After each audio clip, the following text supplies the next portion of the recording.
Shalom semuanya teman-teman, Bapak Ibu, saudara-saudari yang dikasihi oleh Tuhan kita Yesus Kristus. Dan siapapun yang menonton video saya ini kembali berjumpa dengan saya di channel Perianto Zamasi. Dan salam cinta damai. Ya, teman-teman, di video saya kali ini saya akan membagikan kepada kita semua ya sebuah berita terbaru dan pastinya mengejutkan kita teman-teman. Dan mengiris hati kita sebagai umat-umat yang percaya kepada Tuhan. Kenapa? Ya, karena tentunya kita mendengarkan gitu ya teman-teman ya. Beberapa waktu yang lalu di Indonesia yang kita cintai ini terjadi yang namanya pelarangan ibadah umat Kristen. Ya, ada yang dilakukan oleh oknum RT bersama dengan warga yang ada di situ. Dan kemudian ada juga yang dilakukan oleh oknum ASN gitu ya. Dan berita yang ingin saya bagikan kepada kita semua pada kesempatan ini adalah yaitu terjadinya penembakan terhadap 3 misionaris Kristen dan akhirnya tewas, Bapak Ibu.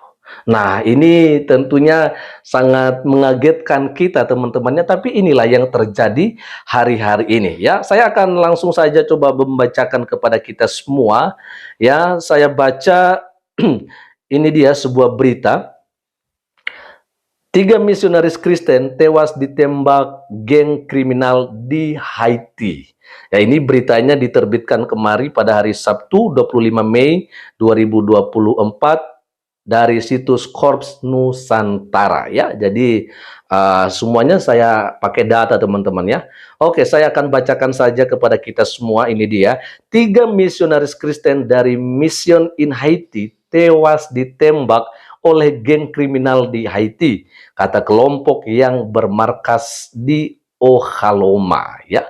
Jadi ada 3 misionaris Kristen di Mission in Haiti, akhirnya mereka menjadi korban ya penembakan yang dilakukan oleh geng kriminal di Haiti, teman-teman ya.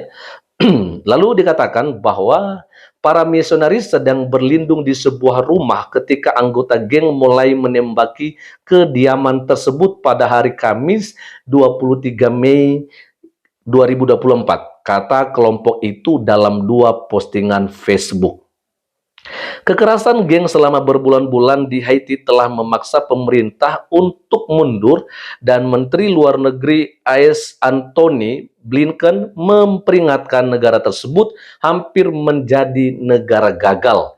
Bandara internasional utama Haiti di Port-au-Prince dibuka kembali minggu ini setelah hampir 3 bulan ditutup karena kekerasan geng kriminal. Ya, jadi kalau kita melihat dari apa yang dituliskan di sini teman-temannya, bahwa memang di Haiti ini ya seringkali terjadi yang namanya kekerasan gitu ya.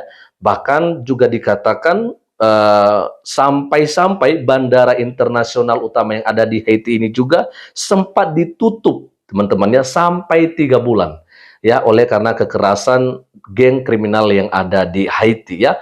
Dan sampai juga dikatakan bahwa seorang menteri luar negeri Haiti yaitu AS Antony Blinken mengatakan kalau negara mereka ya merupakan sebuah negara yang gagal karena mereka berpikir karena terus terjadi yang namanya kekerasan, jadi mereka merasa bahwa ya kita gagal ya untuk negara kita karena terjadinya banyak kekerasan dan tentunya ini merugikan banyak orang ya. Inilah yang membuat mereka atau membuat Menteri Luar Negeri ini dengan sendirinya mengakui kalau negara mereka adalah negara yang gagal. Kalau di Indonesia kira-kira bagaimana teman-teman? Terjadinya pelarangan ibadah, terjadinya penolakan pembangunan rumah ibadah, terjadinya pemberhentian ibadah yang sedang berlangsung. Banyak hal-hal yang lain, teman-teman. Apakah pernah pemimpin di negara kita ini merasa bahwa negara kita adalah negara yang gagal untuk melaksanakan ketertiban di dunia, maksud saya ketertiban di negara kita yang kita cintai ini, atau sepertinya masih aman-aman aja? Ya, saya sih salut teman-teman ya, dan saya harus angkat jempol dengan Menteri Luar Negeri Haiti ini karena artinya dia merasa dong ya bahwa memang ya kita gagal dalam hal ini. Tapi ketika mereka gagal tentunya bukan berarti mereka menyerah ya untuk tidak melakukan program-program yang terbaik. Tetapi ini adalah sebuah gambaran bagi negara Haiti ini, bahwa pemimpinnya juga mengakui ya dengan kerendahan hati ya bahwa apa yang mereka lakukan selama ini telah gagal, tetapi ke depan kita percaya akan melakukan hal-hal yang terbaik di negara mereka sendiri, sehingga kekerasan-kekerasan yang terjadi bisa diminimalisir, bahkan bisa dihapuskan begitu teman-teman ya. Dikatakan bahwa namun geng-geng masih menguasai sebagian besar ibu kota dan pelabuhan utama Haiti masih ditutup ya. Lanjut saja, ini dia. Sayangnya ini menjadi pengingat bahwa situasi keamanan di Haiti tidak bisa menunggu. Terlalu banyak nyawa tak berdosa yang hilang, kata juru bicara Departemen Luar Negeri Matthew Miller dalam pernyataan dilansir dari Reuters pada hari Sabtu kemarin 25 Mei 2024. Ya, kita sangat sayangkan teman-teman ya kalau memang keadaan di Haiti ini memang mencekam ya, karena seringkali terjadi yang namanya kekerasan, bahkan dikatakan di sini nyawa orang tak berdosa pun jadi hilang atau mereka menjadi korban padahal mereka tidak melakukan apa-apa ya. Kalau kita melihat apa yang terjadi juga di Gaza ya, kita juga teman-teman ya sangat menyayangkan akan hal ini ya, bahwasanya terlalu brutal juga ya apa yang dilakukan oleh tentara militer Israel, sekalipun memang bahwa target mereka adalah kelompok milisi Hamas ya, tetapi pada akhirnya kita harus akui bahwa ada warga sipil yang harus menjadi korban jiwa daripada serangan-serangan yang dilakukan oleh mereka. Tapi ini semua adalah kelicikan daripada kelompok Hamas, tentunya kita harus akui, dan mereka harus akui sebenarnya, walaupun ada sebagian dari saudara-saudara kita di Indonesia ini yang tidak mengakui akan hal itu, karena ya tentunya kita tahu kan ketika Israel melakukan serangan, mereka terlebih dahulu memberikan pemberitahuan bahwa ini target mereka dan diharapkan semua warga sipil untuk berpindah, tetapi kelompok Hamas tidak mengizinkan ya warga ini untuk berpindah, sehingga apa yang terjadi ya mau tidak mau Israel tetap melakukan serangan gitu loh ya. Tapi tetap sekali lagi kita sangat menyayangkan soal kejadian-kejadian yang seperti ini. Seterusnya, perwakilan negara bagian Missouri Ben Baker mengatakan putrinya Natalie Lloyd dan menantu laki-lakinya David Lloyd dibunuh saat bekerja sebagai misionaris penuh waktu.